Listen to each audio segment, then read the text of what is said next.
Welcome to Manisha's recipe. तर आज आपण गाजराचा हलवा करणार आहे। तर त्याच्यासाठी आपण गाजर तुपावर भाजून घ्यायचे। आधी एक 5-7 मिनिटं हे आपल्याला परतून घ्यायचे आहेत।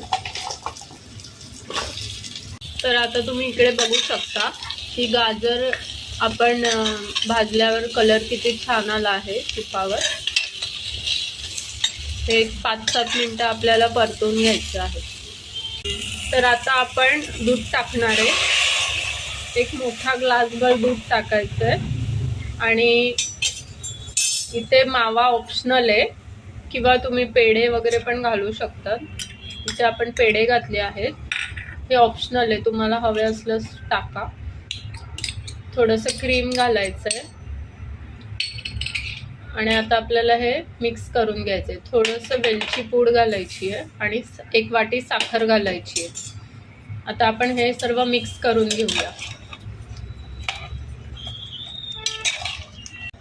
तर आपण इकडे गाजर किसून न घेता हे चौकोनी तुकडे करून घेतलेत।